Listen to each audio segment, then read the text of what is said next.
kuna uzito, watu wa Mungu waweze kuelewa. Kwa hivyo tumekuwa katika kitabu cha Danieli 7.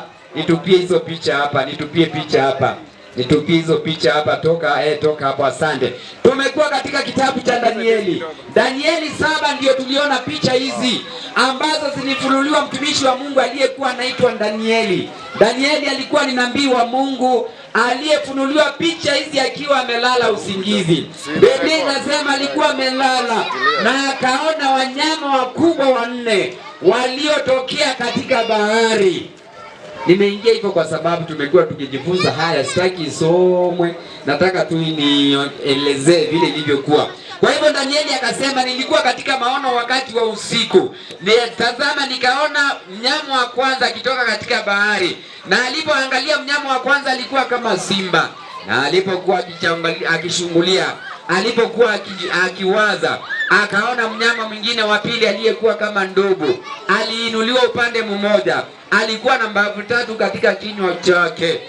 Na alipokuwa akishangaa, akaona mnyama mwingine wa 3 alikuwa kama chui, alikuwa na mabawa 4 kama ya ndege, na mnyama huyu alikuwa na vichwa 4.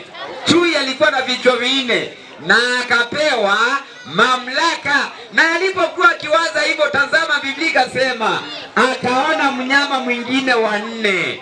Mnyama wa 4, Biblia ikasema alikuwa mnyama wa kutisha, alikuwa na meno ya chuma, alikuwa na makucha ya shaba, alikuwa na pembe 10. Na Danieli alipoangalia hizi pembe zake 10, akaona pembe nyingine ikitokea hapa katikati yazo, nayo ilianza ikiwa ndogo. Pembe hiyo ilipotokea, Biblia ikasema ikang'oa pembe 3, zikambaki pembe 7, nayo ikiwa ni ya 8. Na hiyo pembe, Biblia ikasema ilikuwa na macho kama macho ya mwanadamu. Weka hapa chini mahali ilikuwa, asante sana.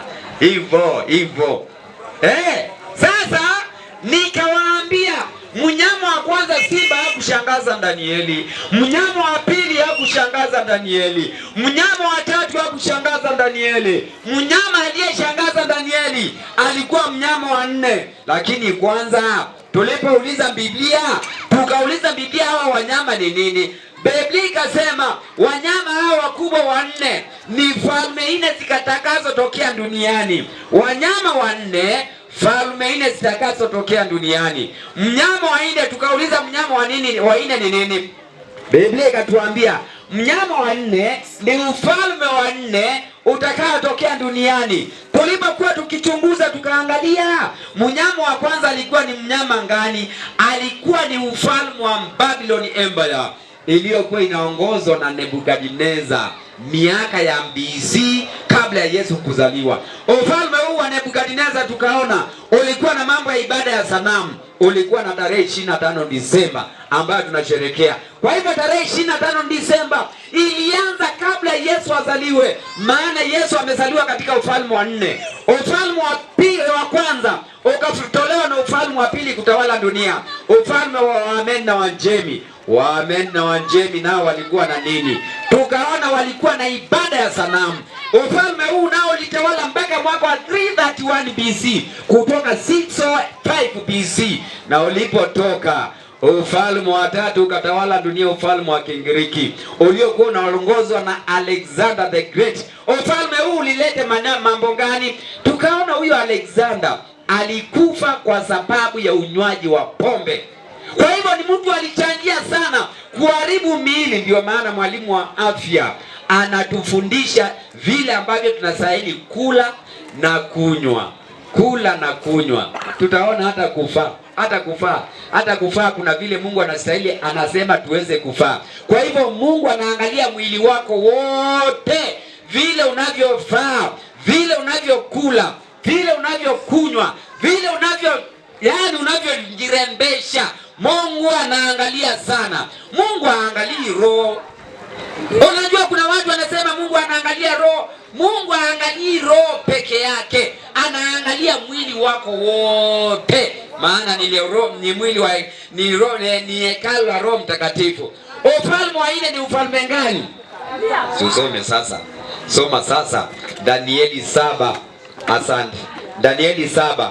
mstari 23, Ufalme wa 4, Danieli 7 mstari wa 23. Sasa nataka kuingia hapa. Hapa ndio tulikuwa jana. Danieli 7:23. Akanena hivi.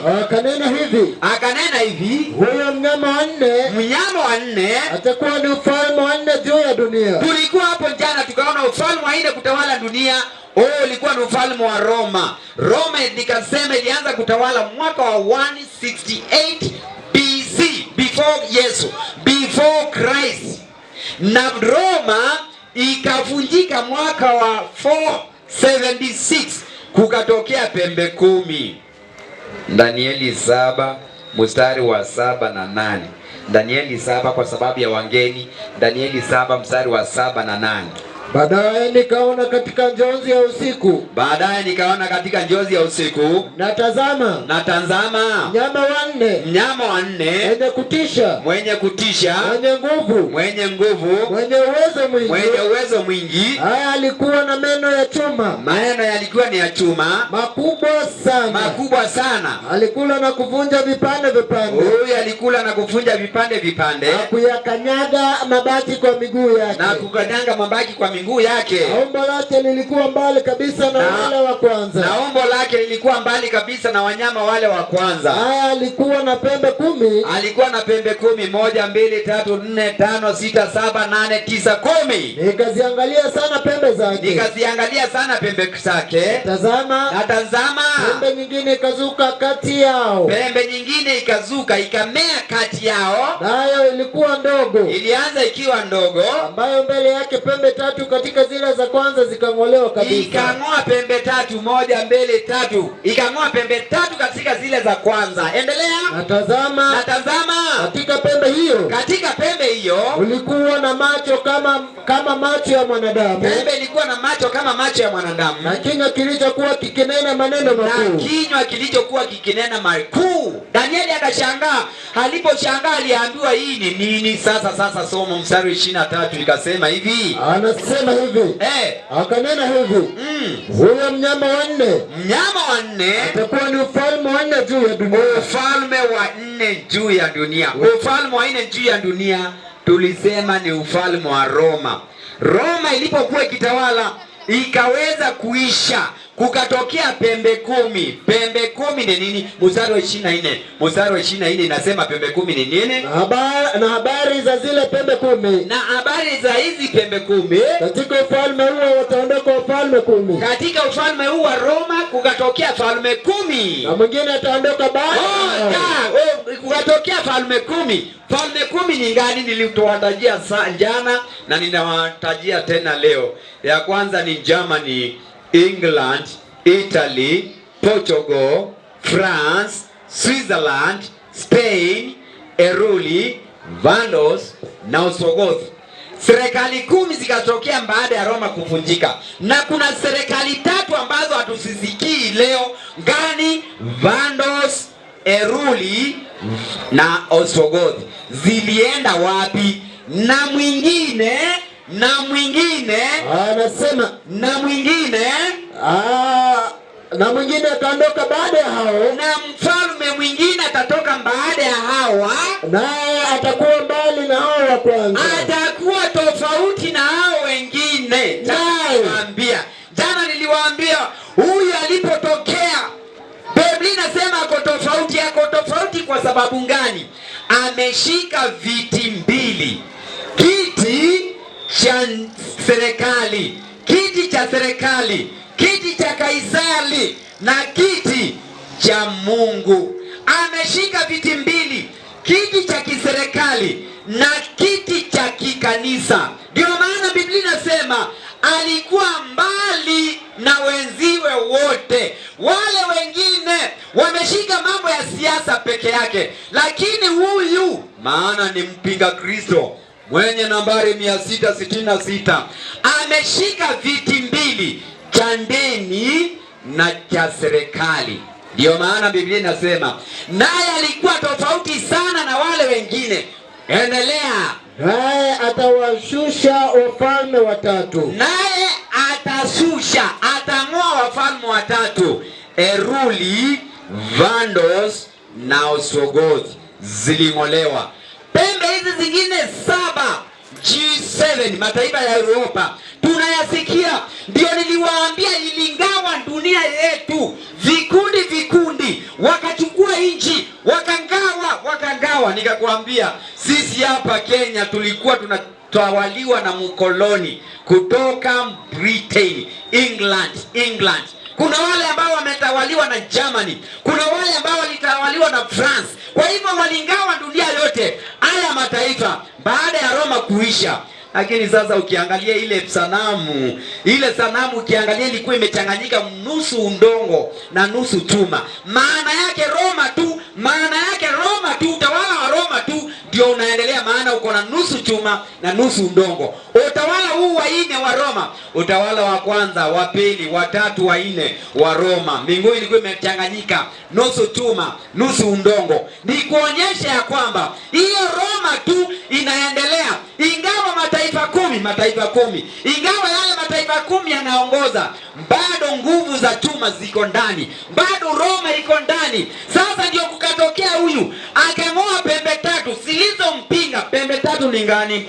Eruli, Vandos na Ostrogothi. Iliyotolewa mwisho ilikuwa Eruli, ilitolewa mwaka wa 538 na hii pembe ikachukua usukani. Haya mataifa 7 yakaungana na pembe ndogo: Germany, England, Italy, Portugal, France, Spain, Switzerland.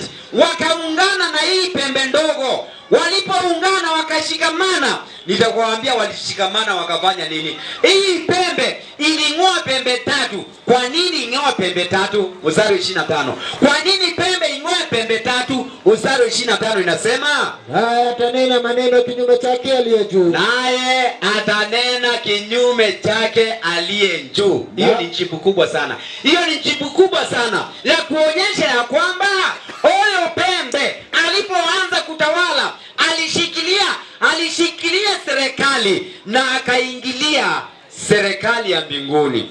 Ndio maana Biblia inasema naye atanena kinyume chake aliye juu aliko. Na niliwaambia si hapa peke yake. Huu ujumbe saa hii Mungu ametumana duniani kote, maana kabla Yesu arudi, lazima dunia iambiwe huyu ni nani. Lazima dunia ijue huyu ni nani. Na huyu ndiye amezuia Yesu arudi. Wakati watu watajua Yesu anarudi. Na ndio nikakwambia ujumbe huu unapeperushwa saa hii. Na saa hii dunia yote. Wewe tembea ama fungua simu. Saa hii ujumbe huu unapeperushwa. Unaitwa ujumbe wa mwisho. Niliwaambia kila kizazi kiko na ujumbe wa mwisho. Huu ndio ujumbe wa mwisho. Wacha ile ya kurukaruka hapa kwa barabara. Dada Yesu tembela lolondo. Si mnaziona hapa? Hiyo hakuna. Shetani anafumba watu wapokee alama ya 66 waende kuchoma moto. Shetani divides and rule. Shetani anagawanya na kutawala. Na ndio maana unaona makanisa imejaa kama njugu karanga. Hapa Kibera, si Kibera peke yake, kila mahali. Hata wewe onga. Kanisa iko hapo, nyingine iko hapo, nyingine iko hapo. Na wote Biblia ni moja. Lakini shetani amechukua hiyo advantage.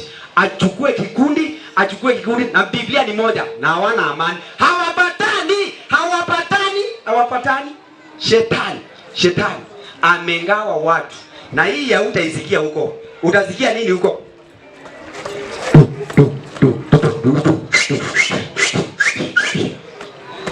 Teremka, inua mguu. Tabia mbaya. Hadi inua miguu. Hata wamama wanainua miguu, mama. Tabia mbaya.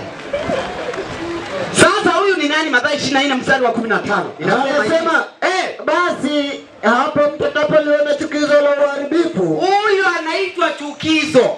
Amechukiza mbingu, amechukiza dunia.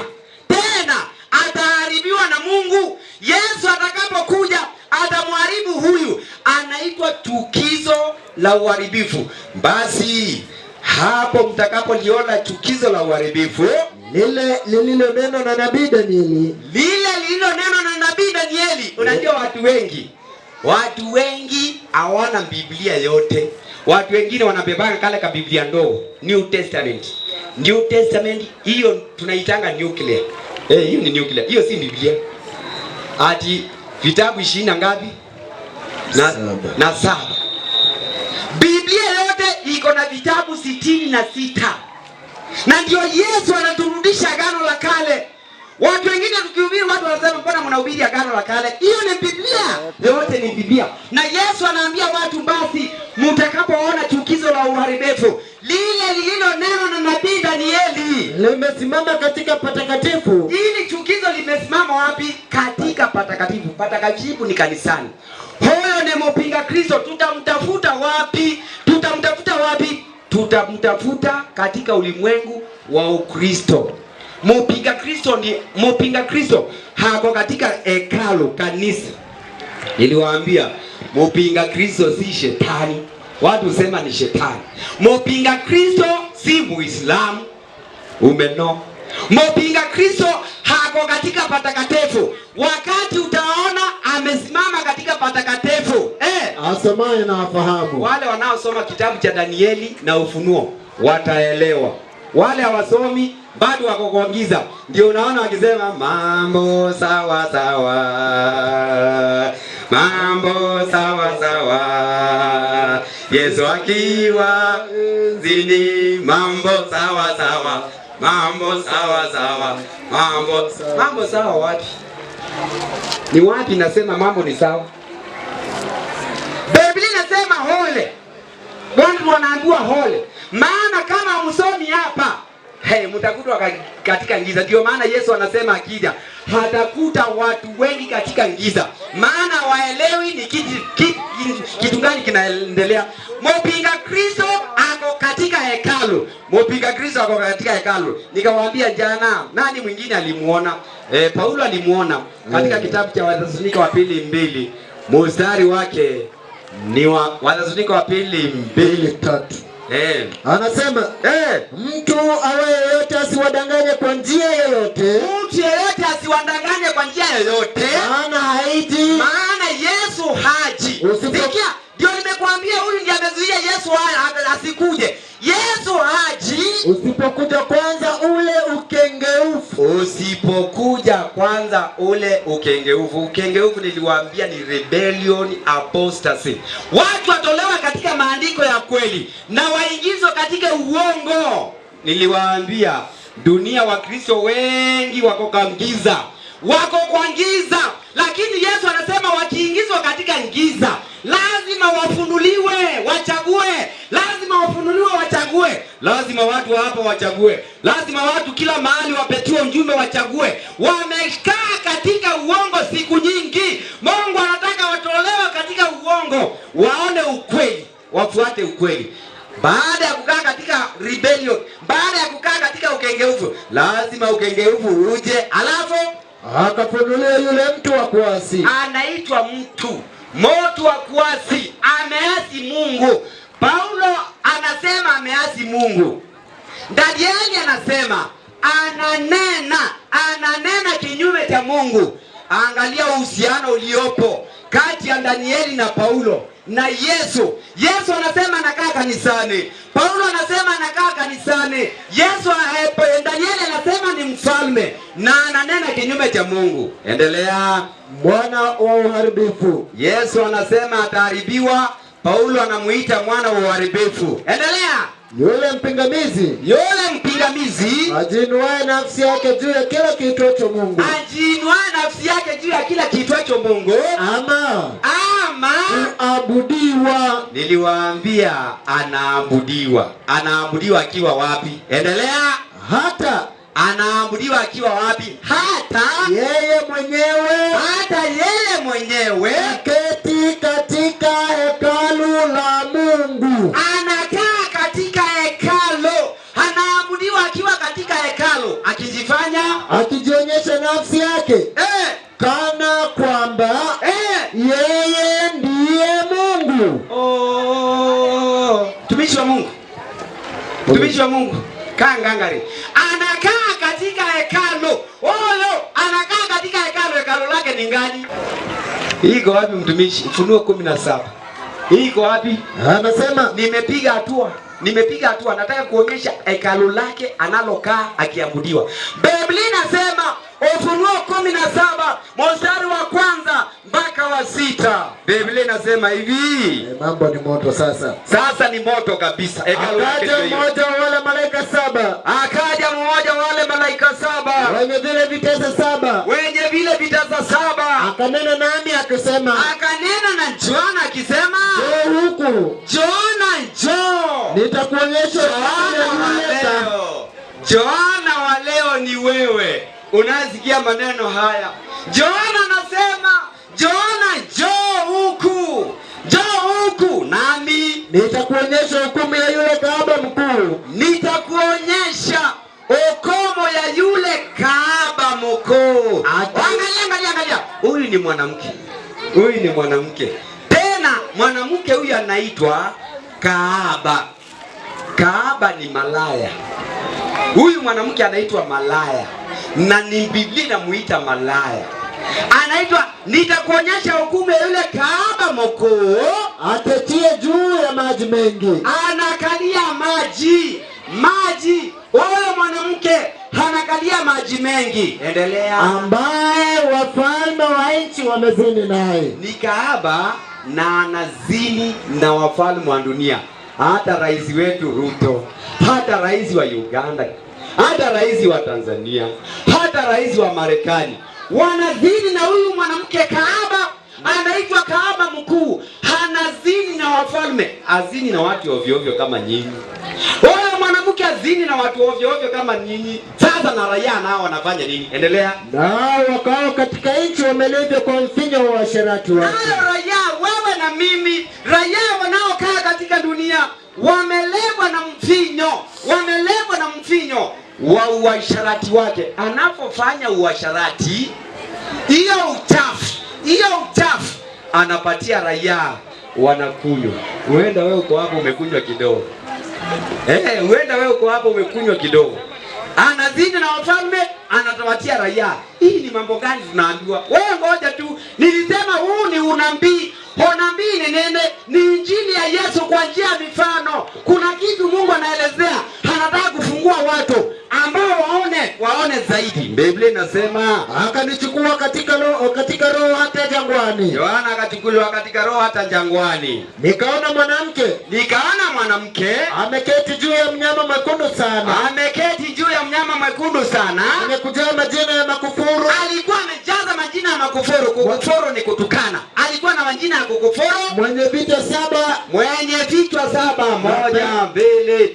4, 5, 6, 7. Mwenye vichwa 7 na pembe 10. Endelea. Na mwanamke yule alikuwa amevikwa nguo ya rangi ya zambarau. Zambarau ndio hii. Alikuwa amevikwa na nguo ya zambarau. Zambarau ndio hii. Endelea. Anasema na nyekundu. Amepambwa kwa dhahabu. Imeisha bwana.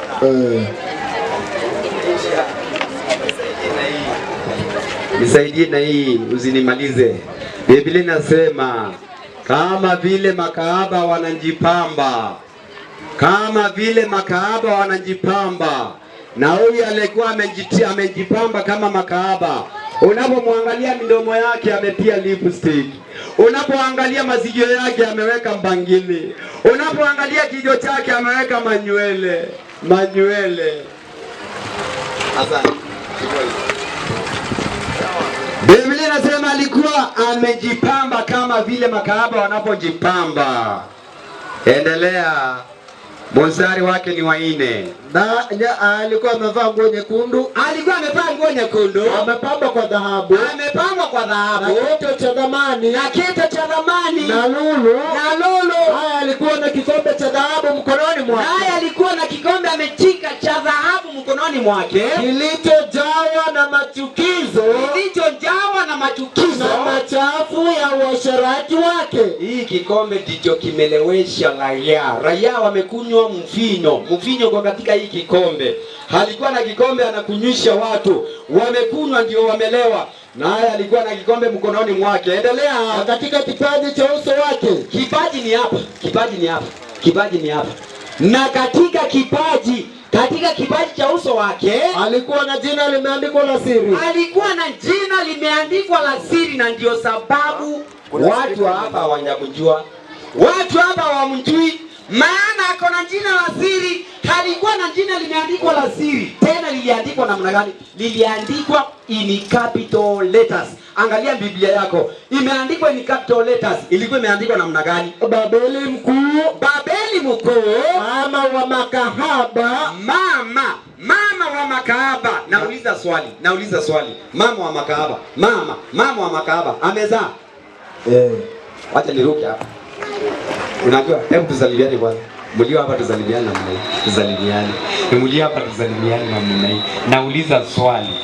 Anaitwa Babeli mkuu, mama wa makahaba. Amezaa? Sana. Amezaa. Kwa hivyo hayuko peke yake. Amezaa. Anaitwa Babeli mkuu, mama wa makahaba na machukizo ya nchi. Huyu ndiye anachukiza dunia yote. Hebu teremka usikie maajabu. Usikie maajabu hapo chini. Ninaona yule mwanamke amelewa kwa damu ya watakatifu. Yohana alipomwangalia huyu mwanamke, alimuona kuwa amelewa. Anaenda kama analewa, anawaya.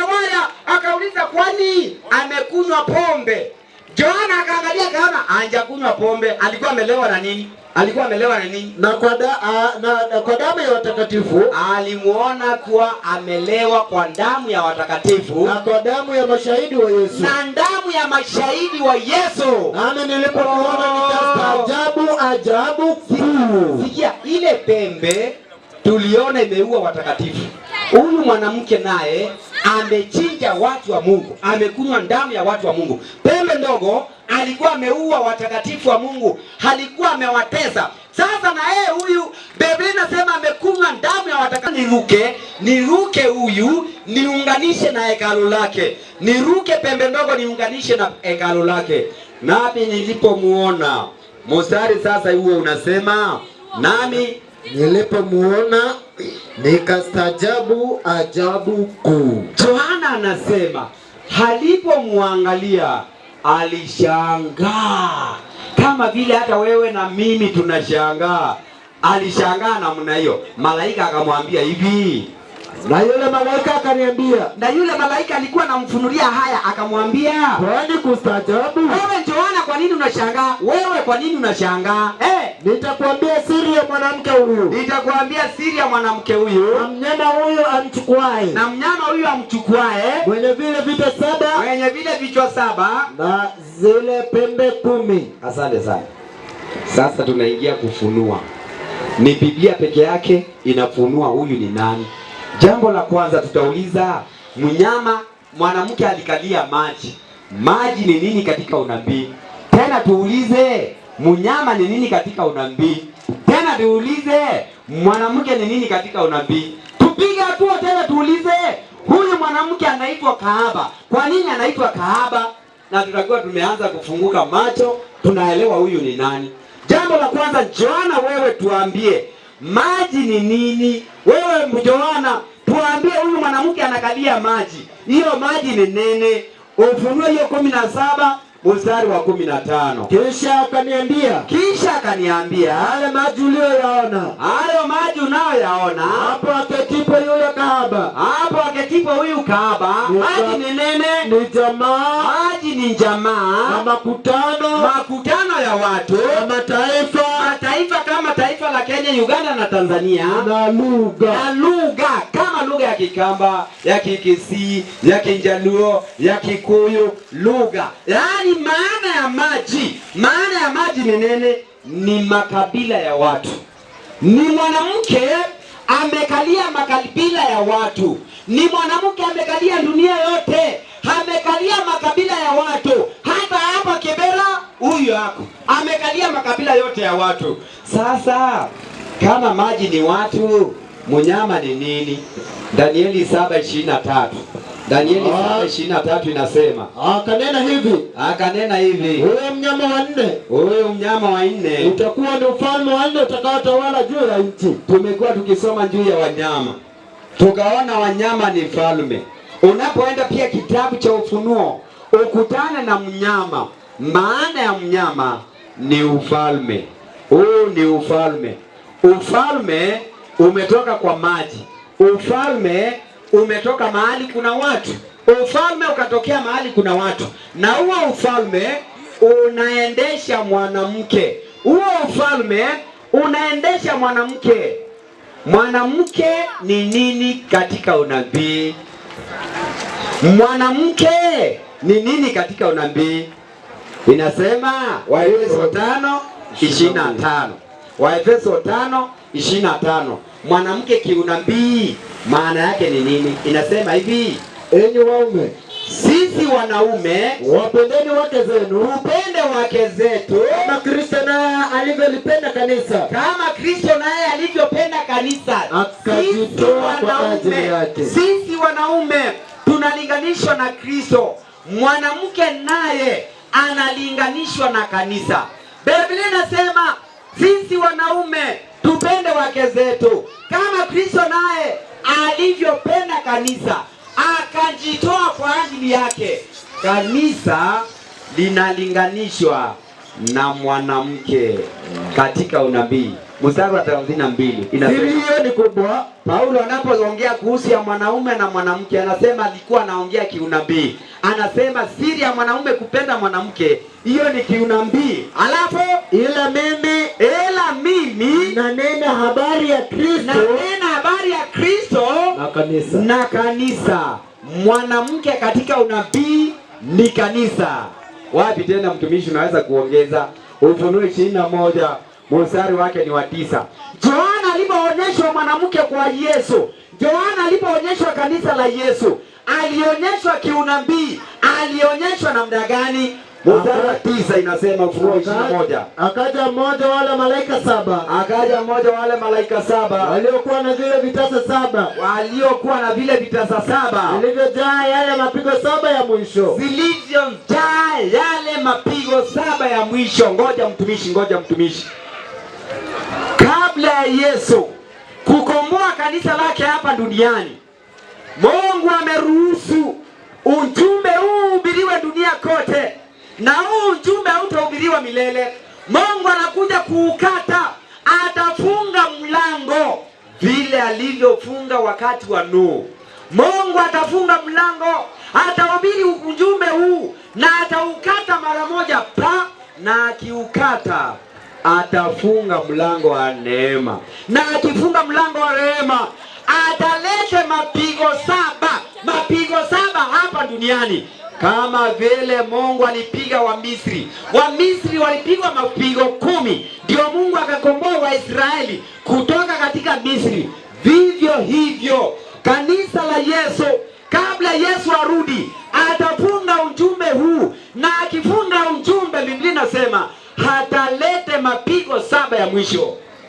Sitapata nafasi kuyafundisha, lakini yako katika kitabu cha Ufunuo 16 mstari wa 1 mpaka mstari wa 20 huko. Na Yesu akija atakuja na pigo la mwisho. Pigo la mwisho ndio Yesu atakuja, ambayo ni mapigo yanatajwa na Biblia. Pigo la kwanza ni maji kuwa damu, pigo la pili mifereji, pigo la kwanza ni miili kuwa na vidonda, na pigo la 4 ni njua. Hii njua itapigwa, itaunguzwa wanadamu. Kwa hivyo inaelekeza mapigo 7. Ndio maana Yohana anaonyeshwa, naambiwa Yohana, njoo nikuonyeshe. Akaambia, akaja mmoja wale malaika 7 waliokuwa na vile vitasa 7 vilivyojaa yale mapigo 7 ya mwisho. Naye akanena nami akisema, naye akanena na Yohana akamwambia, njoo huku. Yohana, njoo nami nitakuonyesha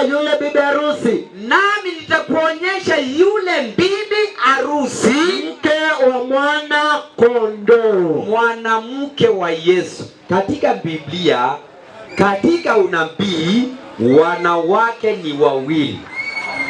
Katika unabii wanawake ni wawili: kanisa safi, kanisa malaya. Kanisa safi, kanisa malaya. Mwanamke katika unabii, ndio hii. Kanisa safi, Ufunuo 12. Kanisa hasi, Ufunuo 17. Kanisa safi, Ufunuo 12. Yesu ako na kanisa moja hapa duniani. Yesu ana makanisa. Utashangaa tu, nitafika hapo nikuelezee kanisa la Yesu. Na ndio hii mwanamke safi. Kanisa linalopingana na kanisa la kweli ni Ufunuo 17. Anaitwa mwanamke kahaba. Siturudi hapo. Sasa tuweke kila kitu mahali pake. Tuweke kila kitu mahali pake. Mwanamke ni kanisa. Angalia.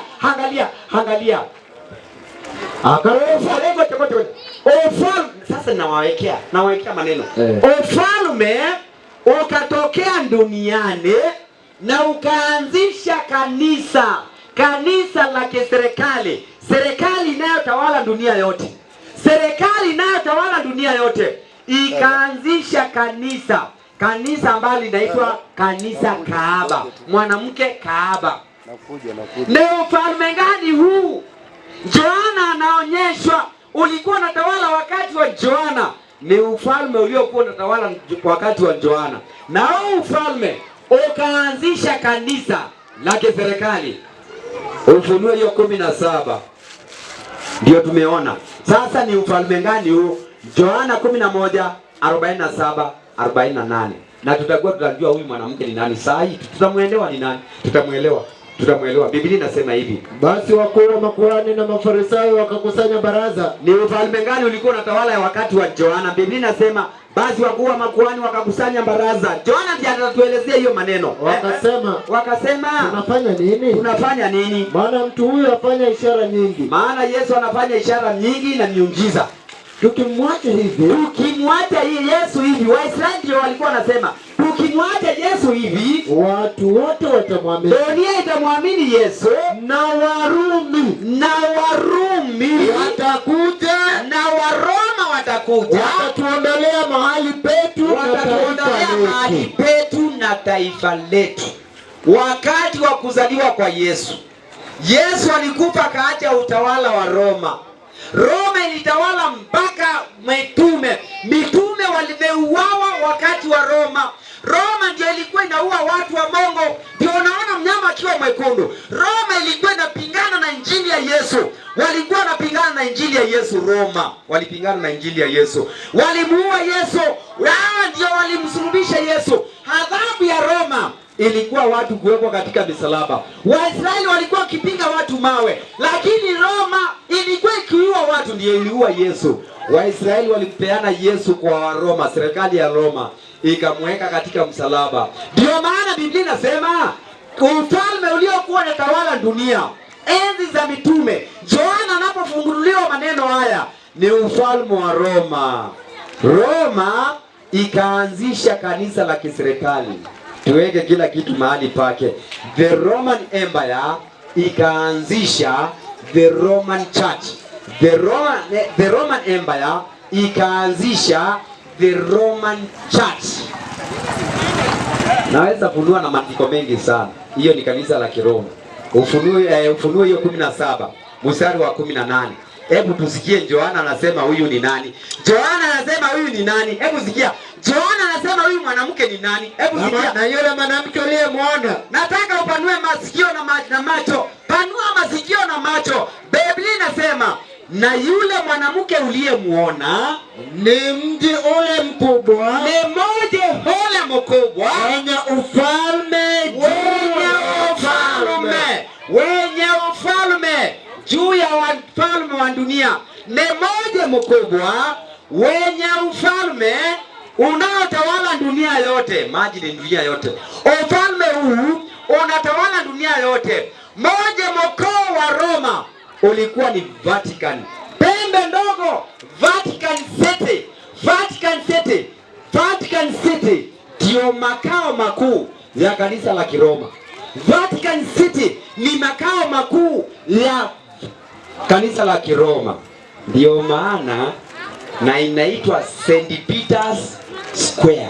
St. Peter's Square ndio makao makuu ya Roma na kiongozi Vatican. Vatican ndio kanisa kubwa na iko ndani ya serikali ya Italy. Mji mkuu wa Italy unaitwa Roma. Katikati ya Roma ndio kuna Vatican na injawahi ondekana nchi kama hiyo. haijawahi onekana katika dunia. Ni serikali iliyo ndani ya serikali. Ndio maana nilikwambia kanisa la Roma, pembe ndogo ilipotokea imeshika viti mbili. Kiti cha kwanza ni kiti cha kikanisa, kiti cha pili ni kiti cha serikali. Viti mbili pamoja, kinyume cha Biblia. Mathayo 6:24. Kinyume cha Biblia. Hii ni kinyume cha Biblia. Mathayo 6:24. Anasema hivi, hakuna mtu awezaye kutumikia mabwana mawili. Hakuna mtu awezaye kutumikia mabwana mawili. Mabwana mawili. Kwa maana atamchukia huyu, na kumpenda huyu. Ama atashikamana na huyu, na kumdharau huyu. Kwa hivyo hauwezi kuwa wewe ni pastor. Hauwezi kuwa wewe ni kiongozi wa kanisa pastor. Tena wewe ni mwanasiasa. Haiwezekani. Haiwezekani wewe kuwa mwanasiasa na kuwa kiongozi wa dini. Haiwezekani.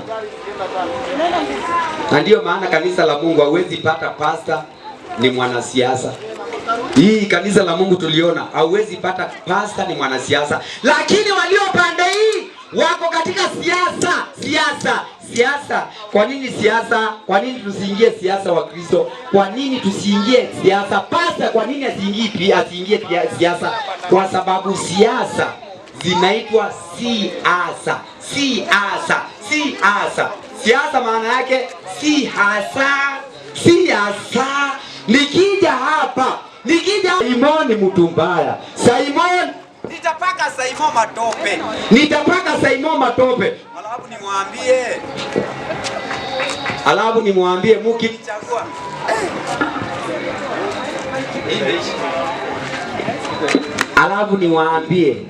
Alafu niwaambie namna hii. Mkinichagua nitawaletea maziwa hapa. Mtakuwa mnafungua pipe namna hii, inatoka maziwa. Mnasema amen. Hallelujah. Huyo ndio. Lakini nikiingia huyo hautaona maziwa. Hautaona. Si mnakumbuka tu boda mama mboga. Si mnajua tu wanasiasa si hasa. Wanapiga siasa vitu ambazo si za ukweli. Maana Biblia inasema hesabu mwenzako bora kuliko wewe. Hiyo ni Wafilipi 2 mstari wa 2 na 3. Inasema kila mmoja ahesabu mwenziwe bora kuliko yeye. Lakini wanasiasa lazima mtu afute kwake. Anasema huyu alifanya. Huyu ni mbaya, mimi nitakuwa mzuri. Huyu aliiba. Mimi nitakuwa namna hii. Ndio maana kanisa la Mungu kiongozi hawezi kuwa mwanasiasa. Anapiga siasa za mbinguni. Na ndio maana watu wa Mungu tunastahili kupiga siasa za mbinguni, si siasa za hapa duniani. Kuna watu niliwaambia hapa duniani wameweka tumaini zao kwa viongozi wa dunia. Ndio nilikwambia saa hii watu wanalia. Wanasema huyu ameharibu kabisa. Mwingine akiingia mtaimba hiyo wimbo. Nakumbuka Ruto siku nyingine alisema mulipiga Kibaki mkisema Kibaki must go. Moi must go. Ruto mkaimba hata no must go. Yaani mnasikia mmefinywa. Saa hii tunaimba nani? Ruto must go. Hata yule atakuja tunakuwa tunamwimbia hiyo tu, akija atakuwa amefinya pili. Maana tulisema uchumi wa dunia unaendelea kudhoofika. Tunasema huyo mwingine anakuja must go. Maana kabla Yesu akuje uchumi wa dunia utakuwa matope, utakuwa mchanga. Waizi wataendelea kuiba. Matajiri wataendelea kuwa matajiri, masikini wataendelea kuwa masikini. Masikini hawataisha. Hakuna wakati.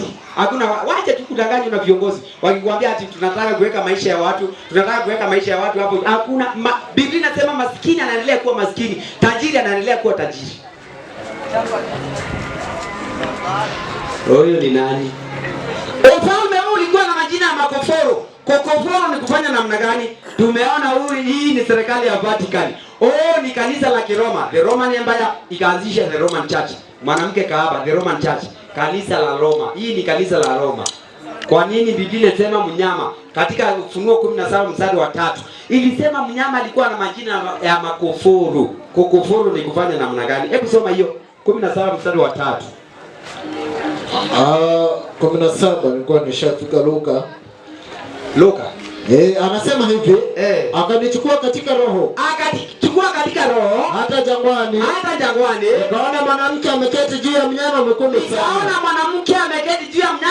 sana. Wenye kujaa majina ya makufuru. Kufuru ni kufanya namna gani? Luka 5:21. Anasema hivi, kufuru. Wale waandishi na Mafarisayo wakaanza kuhojiana wakisema, ni nani huyo asemaye maneno ya kukufuru? Kama ulikuwa na majina ya kukufuru. Kukufuru ni kufanya namna gani? Ni nani awezaye kusamehe dhambi? Isipokuwa Mungu peke yake. Ni ufalme uliye na binadamu anasamehe dhambi. Ndio maana tulisema kanisa la Roma lina binadamu amejiinua kama Mungu, anasamehe dhambi, anapigiwa magoti na yeye si Mungu. Amesimamia, anakaa hekaluni kama Mungu vile anavyokaa hekaluni. Mungu haoi na yeye anakaa kwa hekalu haoi. Na Mungu anaitwa Baba Mtakatifu na kiongozi wa kanisa hii anaitwa Baba Mtakatifu.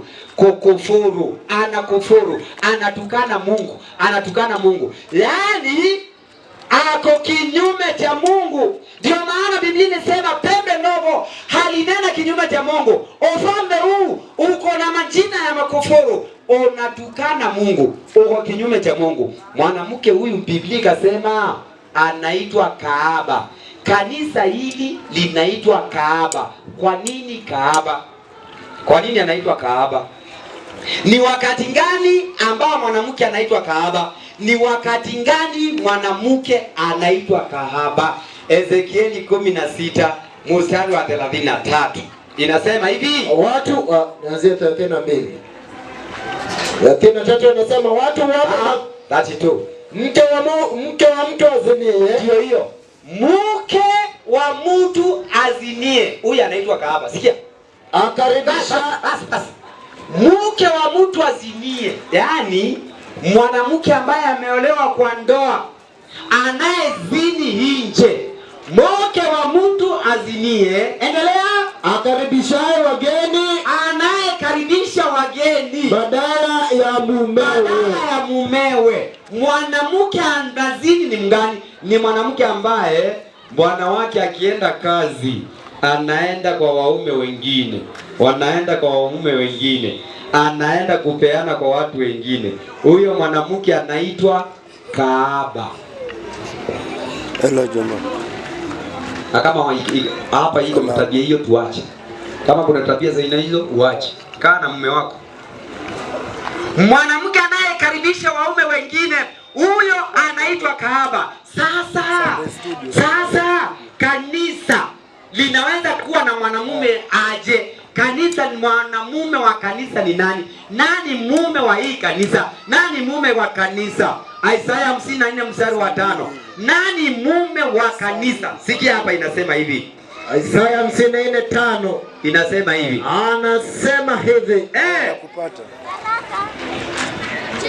Hii kanisa kwa sababu muumba wako ni mume wako. Bwana wa majeshi ndilo jina lake. Mtakatifu wa Israeli ndiye mkahaba wa kimwili na kuna ukahaba wa kiroho. Huyo anafanya yote mbili. Ana ukahaba wa kimwili na ukahaba mkubwa ni wa kiroho. Ndio maana Mungu anamwambia huyu yeye ni anaitwa kahaba mkubwa kwa sababu anafanya ukahaba wa kiroho. Na wewe ukiacha Mungu unaabudu vitu zingine, unafanya ukahaba wa kiroho. Na niliwaambia, sijawahi kuambia hii kitu. Wacha nikuambie, kila mmoja wetu, wewe na mimi, tuliumbwa tukiwa na ibada ndani yetu. Tumeumbwa, wewe na mimi tumeumbwa tukiwa na ibada ndani yetu. Kama uendi kanisa, kuna mahali unaabudu.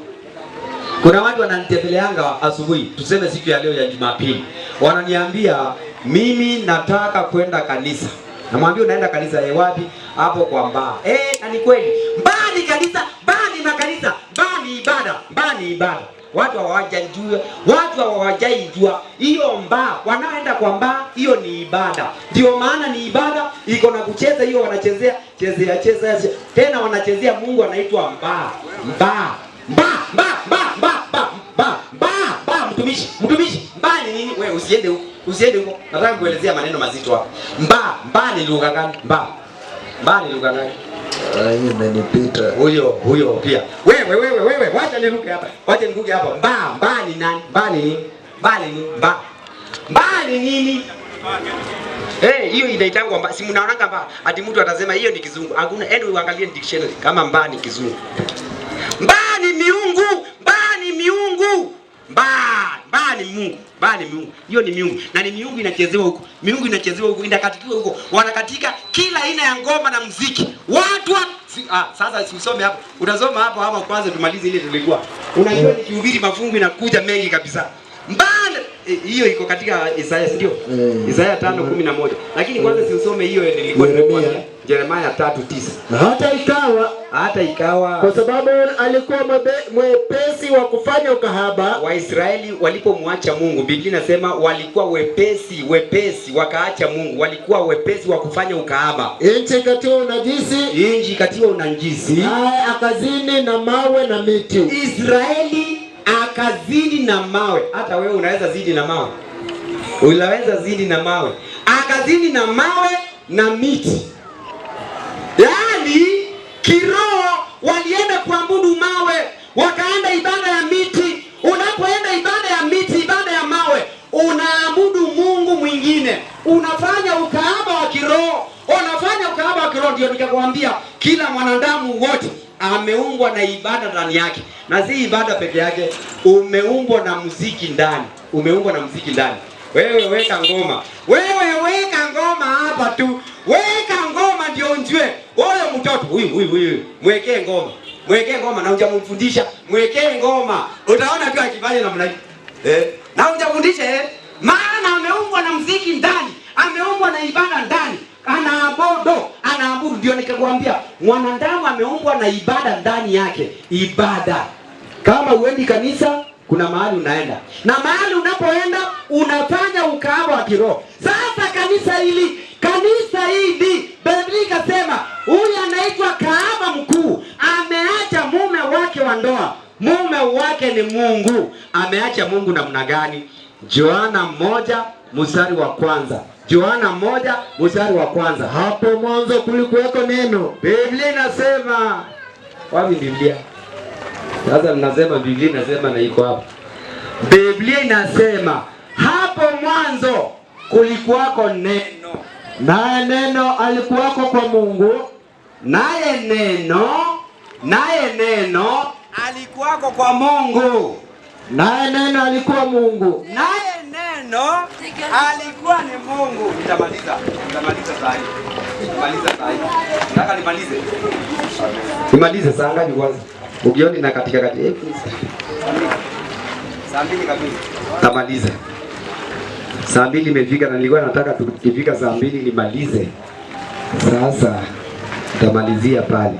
Angalia. Kanisa hili linaitwa kahaba maana limeacha neno. Hapo mwanzo kulikuwako neno. Naye neno alikuwako kwa Mungu. Naye neno ni Mungu. Biblia ni Mungu katika maandiko. Mungu ndiye mnajua Biblia, unajua Mungu anajua kuongea. Mungu anaongea. Na ndiye huyu anaongea. Tangu tukuje kwa huu mkutano ni Mungu anaongea. Tunasema fungua soma. Mungu anaongea. Ukienda kinyume cha neno la Mungu, Biblia inasema unafanya ukahaba wa kiroho. Kanisa hili liliacha Biblia. Kanisa hili limeacha Biblia namna gani? Niliwaambia limeacha Biblia na likaondoa watu kwa Yesu. Watu wakaondolewa kwa Yesu, wanapelekwa kwa wanadamu waliokufa. Kanisa hili linaambia watu omba kupitia kwa Mariamu, Kanisa hili linasema pigia mtu magoti. Kanisa hili viongozi wao wanaitwa Baba Mtakatifu. Wamekataa Biblia. Ni kanisa ambalo limekataa Biblia. Ndio maana kanisa hili, ukienda kanisa hili unaambiwa kunywa kidogo na usifanye fujo. kunywa kidogo na usifanye fujo. Ukitaka kufuta mbangi, wewe toka hapo nje tu, vuta mbangi, ingia kwa kanisa. Ukitaka kunywa pombe, wewe kunywa pombe tu, kuja kanisa. Wao hawakatazi, hawahubirii watu hayo. Ukitaka kwenda kanisani na trosa, sawa tu, trosa. Na ni mwanamke anavaa tena, anakaza kabisa, anakaza. Ukitaka kwenda kanisani na kinyasa, wewe kuja tu. Ukitaka kwenda kanisani umesuka manywele, wewe kuja tu. Yaani nasema njoo tu. Tena unaenda masaa 2 na unarudi mashughuli. Takuja kuongea mengi. Kwa hivyo kanisa, ufalme wa Roma ukaanzisha kanisa la kiserikali linaitwa the Roman Empire, ikaanzisha the Roman Church ambayo ndio inaitwa mwanamke kahaba, na yuko peke yake, ako na watoto amezaa. Biblia tutuambia mwanamke huyu ako na watoto amezaa. Watoto wake ni kina nani? Kesho hayuko peke yake, kama vile amekataa Biblia. Hayuko peke yake. Na tutajuaje watoto wa mama? Tutajuaje watoto wa huyu mama? Kesho uenda kama uko hapa uko kwa watoto. Uenda kama uko hapa uko kwa watoto. Pembe ndogo ilifanya mageuzi kubwa, na ndio maana simalizie na hiyo pembe ndogo. Hii pembe ndogo tu ndio hiyo mwanamke kahaba. Lakini sasa pale tumefunuliwa zaidi, tukaambiwa hayuko peke yake, amezaa watoto kwa njia ya ukahaba. Huyu pembe ndogo, hiyo kanisa ilifanya nini? Hebu soma mstari 25. Naye atanena maneno kinyume chake aliye juu. Pembe ndogo itanena kinyume chake aliye juu. Tumeona kunena kinyume cha Mungu ni binadamu kupigiwa magoti, na yeye si Mungu. Binadamu kusimamia kanisa, ile kanisa la Kiroma, anasimamia kanisa na anjaoa. Binadamu anasimamia kanisa na anaitwa jina la Mungu Baba Mtakatifu. Amekataa Biblia, ndio maana anaitwa mwanamke kahaba, kanisa kahaba. Mwanadamu kusidai kusamehe dhambi, na yeye si Mungu. Naye atanena kinyume chake aliye juu, naye atadhoofisha watakatifu wake aliye juu. Roma itadhoofisha kanisa hilo la Kiroma, litatesa watu wa Mungu. Ndio maana tumeona yule mwanamke hamelewa kwa damu ya watakatifu. Ufunuo 17 mstari wa 6. Hamelewa kwa damu ya watakatifu. Kwa hivyo hii pembe, yule mwanamke ni kitu kimoja. Hiyo ni kitu kimoja. Ufunuo anafunuliwa kama mwanamke, huyu anaonyeshwa kama mfalme. Danieli anaonyeshwa ni mfalme wa Vatican, ufalme wa mwisho uliotawala baada ya pembe 10, Vatican City. Naye Yohana anafunuliwa kama mwanamke, naye atanena kinyume chake aliye juu, naye atawadhoofisha watakatifu wake aliye juu, naye ataazimu kubadili majira na sheria. Naye ataazimu, hizo mbili ndio nimebakisha. Naye ataazimu kubadili majira na sheria. Tukiingia hapo ndio utajua watoto wa mwanamke kahaba ni nani kesho. Mungu atujalie, atushikilie wingu tuweze kuwa na wakati mzuri jioni. Atushikilie mpaka vyombo, atushikilie mpaka mitambo, atushikilie mpaka stima, atupatie nafasi tukuje kesho jioni, tukuje kuona makubwa haya. Haya ni makubwa, maana naye Yesu amesema hata kuja kabla huyo hajafunuliwa. Watu wamjue, waamue. Hatuko hapa kupigana ndini. Hii ni ukweli, na ukweli unakata. Ukweli unakata pande hiyo, unakata pande mimi mhubiri ninapohubiri inanikata na wewe inanikukata. Kile kiko, usichukue mawe ungonge. Lazima ubadilike, tunabadilika. Ukichukua mawe ungonge, utaumia. Biblia inasema wengi waliokuwa wakihubiriwa mambo haya wanaonanga ni kama wanakashifiwa. Lakini neno la Mungu ni upanga. Ndio upanga, na tumetumwa hapa kwa sababu tunaishi nyakati za mwisho. Yesu kabla hajakuja, watu wa Mungu waweze kuona mambo haya. Na ukiona, usiangalie moto, usiangalie rafiki yako, usiangalie kanisa lako, angalia Mungu, angalia Biblia, na Biblia peke yake ndio itatuokoa. Bwana aweze kuwabariki. Sisi tusimame wote tupate maombi. tulio mbali pale, ndugu zangu, naomba tukuje pamoja, tuombe pamoja. Tulioketi tukaribie kwa mkutano tu, tuombe pamoja, tumalize pamoja, tujiweke mikononi mwa Mungu, atulinde usiku na atufunulie siri hizi, maana siri hizi amehakikisha kabla arudi. Situpiga hatua tu hapa, tupige hatua tu hapa, tuache barabara, tupige hatua hapa. Kama kuna watu wapite nyuma yetu hapo, tupige hatua hapa mbele, tupige hatua mbele, na Mungu atatubariki. Na waombea sana wale ambao wamepata ujumbe huu, pengine ni mara yako ya kwanza. Usinione, ona Mungu ndiye anaongea. Maana tangu tukuja hapa nimewaambia, hapa hakuna hadithi, na hii maneno hatujaenda kwa shule. Si unisomee fungu moja tu. Hii maneno si shule. Hii maneno nao bidi hapa si shule. Watu wanasoma lakini wanatoka kwa Biblia. Lakini hii maneno tumetoa wapi? Hebu tusomee. Wakorintho wa kwanza 2:10. Wakorintho wa kwanza 2:11. Wakorintho wa kwanza 2:11. Anasema hivi. Wakorintho wa kwanza 2:11 inasema hivi. Shetani asije akapata kushinda. Wakorintho wa kwanza bwana 2:13. Huyo ni wa pili. Wa kwanza 2:13. Anasema hivi. Nayo toyanena Sio si kwa maneno yanayofundishwa. Hii maneno tunayonena hapa si maneno tumeenda kusoma kufundishwa kwa hekima ya maneno tunaenda kufundishwa kwa hekima ya binadamu. Hii maneno theology wanasoma wanakuja na kutupotoza. Hii si maneno tumetoa kwa theology. Biblia inasema si maneno tumefundishwa. Sikia hiyo inasema, hebu anza sana sasa, inasema hivi. Nayo tayanena si kwa maneno yanayofundishwa kwa hekima ya binadamu. Si maneno yanayofundishwa kwa hekima ya binadamu. Bali yanayofundishwa na Roho. Hii ni maneno yanayofundishwa na Roho wa Mungu. Roho wa Mungu ndiye anafundisha watu. Roho wa Mungu ndiye anatufundisha, ndiye anayekufundisha. Ukishika mambo haya, ukifuata ukweli wa Mungu na kanisa la Mungu, ambayo ni kanisa la Mungu tutakuja kuwafundisha, utaona hii maneno unayaelewa tu. Roho wa Mungu anakufundisha, maana Roho ndiye hufundisha watu. Mimi sijaenda hiyo mashule ya theology. Watumishi naona hapa hawajaenda shule za theology. Roho wa Mungu anafundisha, ndiye ametufundisha mambo haya, na kwa sababu anataka watu wajue, ndio maana tumeyalete hapa tuweze kuwafunulia na nyinyi muweze kuwa wanafunzi pamoja nasi, tuendelee kuandaliwa. Anayewaita, nimewaambia msiniangalie, Mungu mwenyewe ndiye anayewaita. Mungu anawaita. Ndiye anasema namna hii. Sikusome hiyo fungu tena. Nasikia tu fungu zinakuja. Sijui ni Yohana 13, sijui ni 14 na 15 ama ni Yohana kapi hapo. Sijui ni 6:45. 6:45.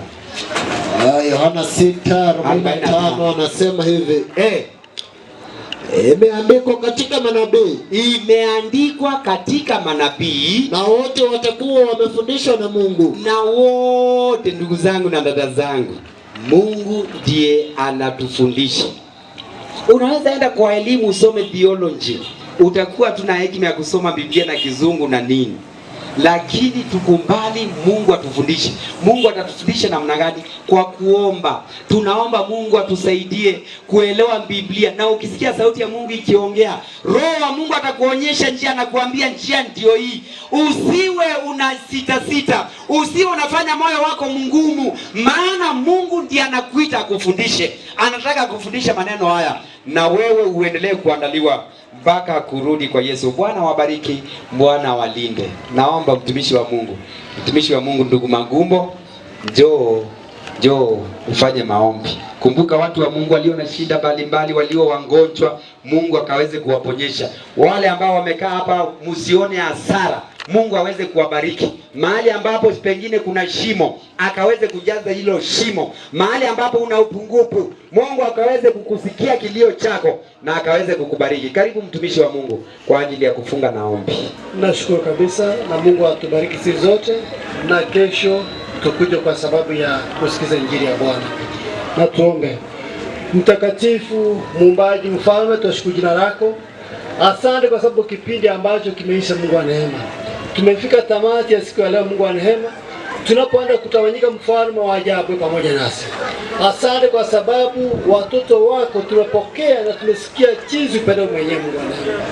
Mahali hatujashika vizuri, mfalme wa ajabu, naomba utume malaika wako mtakatifu na Roho wako Mtakatifu anene pamoja nasi, sisi zote tuweza tukaelewa jinsi upendo mwenyewe Mungu wangu. Kama mfalme, leta amani na utulivu katika mkutano wa siku zote ambazo zimebaki. Na Baba wa neema, nyosha mkono wako kwa wale ambao wamesikia hili neno na miili yao asikie vizuri, mfalme wa ajabu. Nyosha mkono wa uponyaji juu yao. Leta amani katika nyumba zao, mfalme. Leta utulivu na amani kwa kila mmoja wetu, mfalme wa ajabu.